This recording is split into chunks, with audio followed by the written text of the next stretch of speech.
let's go! Hey, welcome back to Ali and Mates, where we learn new things about this wonderful world God created. I'm your host, Ali. Let's get into it. You are wonderfully made.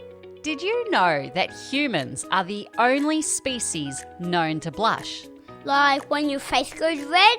Exactly. When you feel embarrassed, shy, or even super proud sometimes, your cheeks can turn pink or red. That's called blushing. Animals definitely feel things, but humans are the only ones whose faces visibly change color like that because of emotions. It happens when tiny blood vessels under your skin widen and more blood rushes to your face. It's a bit awkward. Sure, you can't really hide a blush, but maybe that's not such a bad thing. It's a little reminder that we're made to feel things deeply. So next time your cheeks go bright red, just remember you're doing something only God created humans to do.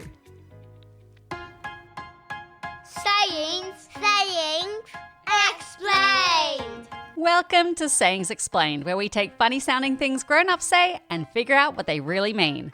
Today's saying is, Play it by ear. play it by ear. When someone says play it by ear, they mean we don't have a set plan yet. We'll just see what happens and decide as we go. But why ear? Good question. A long time ago, musicians sometimes didn't have sheet music to follow. So instead of reading notes, they would listen carefully and play the music just by hearing it. That was called playing by ear.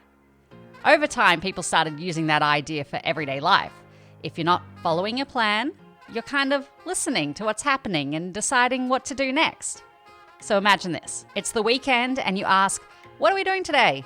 And mum or dad say, we'll play it by ear. That means maybe you'll go to the park or go to the shops or see some friends or maybe stay home and watch a movie. It depends on how everyone's feeling, maybe what the weather's like. So it's like a surprise plan. Exactly. It's being flexible and going with the flow. Sometimes plans change, and that's okay. Being able to play it by ear means you can enjoy whatever the day brings. Another saying explained.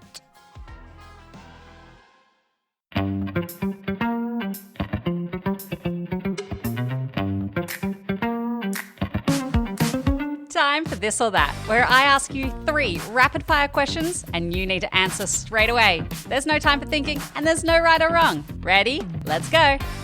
Would you prefer to go to a playground or swimming pool? Would you rather drink Fanta or lemonade? And final question, would you prefer to be a monkey or a tiger? Time's up. Good job. Mystery sound. Can you guess the mystery sound? Alrighty, time for our mystery sound. Listen closely and see if you can guess what this sound is.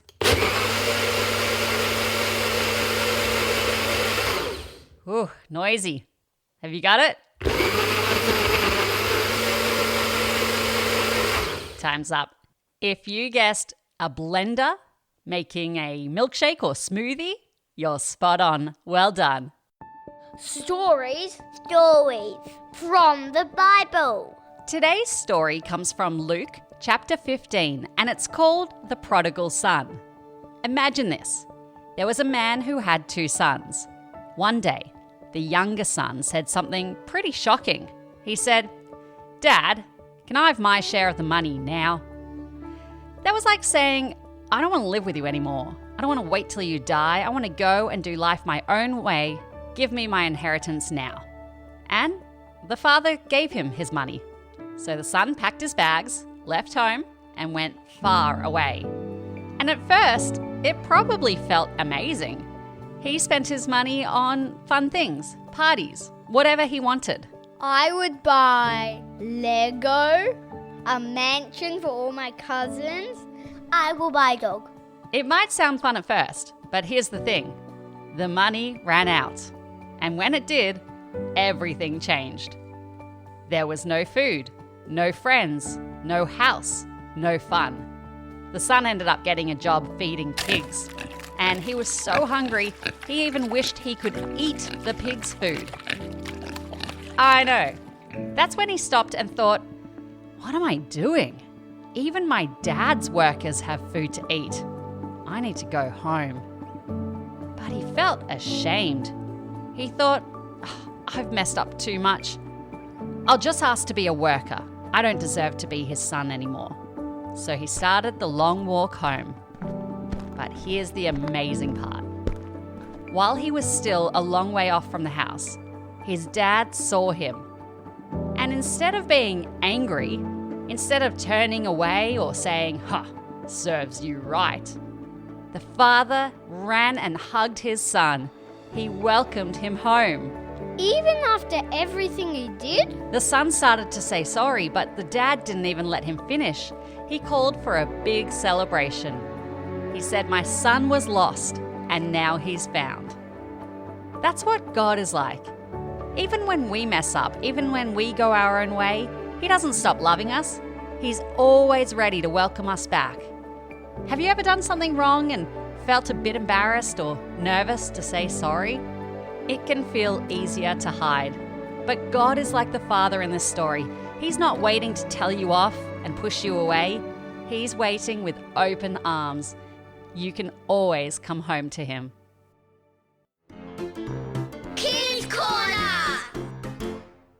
Okay, welcome to Kids Corner, where we share jokes from our listeners. And today we have a joke from... Hi, I'm Alexis, and I'm 7 years old. I'm Eloise. I'm 5 years old. Here's our joke. Why can't you hear a pterodactyl in the loo? Because the P is silent.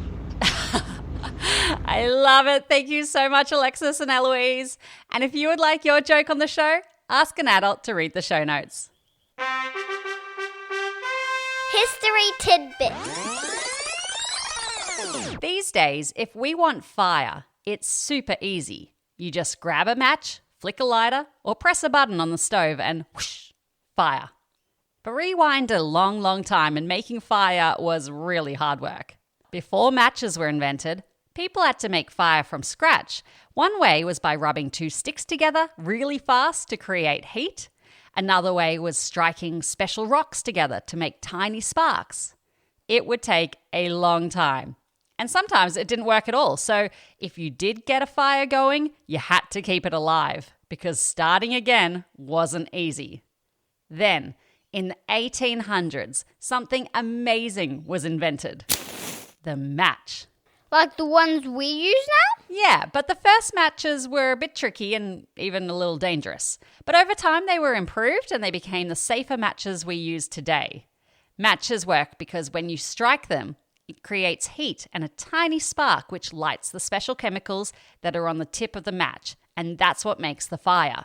How can they make a fire with sticks? I even struggle with matches sometimes. It's a great reminder that the people who've gone before us, their hard work, their inventions, have made our lives today so much easier. I wonder what you might come up with that makes a difference tomorrow. Before I say goodbye, let's check how well you've been listening. Question number 1. What is the only species known to blush? Yeah, humans. Good job. Question number 2. What does it mean to play it by ear?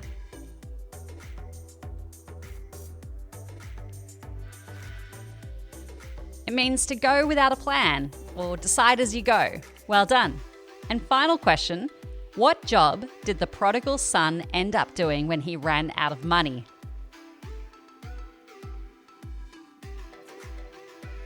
Feeding pigs. Well done, great listening. Well, that's a wrap on today's episode of Allie and Mates. Until next time, have fun, stay curious, and always be kind. Bye for now. Bye, everybody. Goodbye. Hi, I'm Maya and I'm 6 years old. I'm listening from Bolivia in South America. And my favorite thing is Mystery Sound.